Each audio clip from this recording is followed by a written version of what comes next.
Quero haver dia para nós celebrar histórico, sim, para motivo não grande.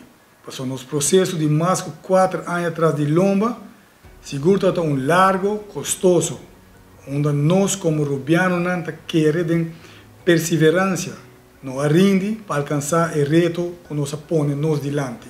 Seguro que vai agradecer para a paciência envolvida em mais de 4 anos, na toda pessoa não, e nós também fruto de Deus.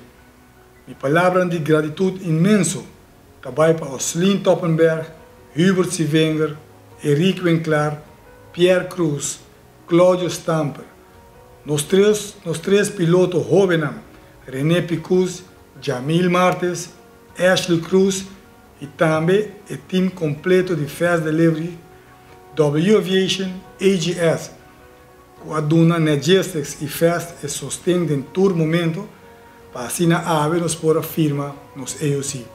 Sem laga for, direto leuk com a sede guia nos, suporte nos para nossa carne caminha, teco ave, processo de 4 anos. Mando uma palavra de danke na toda pessoa não aqui, com a suporte de um processo difícil aqui. Mas ao final, nós estamos contentes e agradecidos na dia.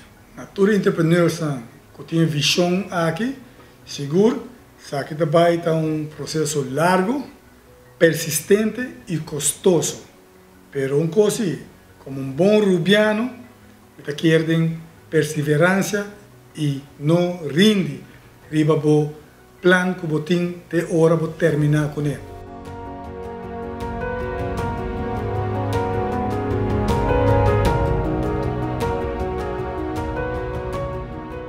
Abrir a tarde para felicitar todo o coletivo de Fast Delivery Services com milestone muito grande que agora lograr, namelijk o otorgamento de EUC.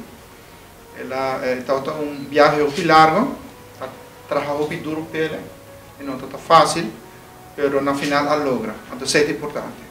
A nossa direção está muito contente por ter operador aéreo mais cerca na Aruba. E acompanhando a delegação de transporte de carga, só aqui como bom move comercial para ter EUC também de carga no mês. Isso é algo que está tremendo. Nós queremos desejar festa de êxito comercial e também, naturalmente, está muito difícil para ele e naturalmente me querem que esforço para manter também. Então, para operar segundo a regra não e naturalmente fazer negócio de maneira sana comercialmente, mas também tendo na conta sempre parte de safety. E a nós lutamos também para ajudar isso. Mas danke, e para bem.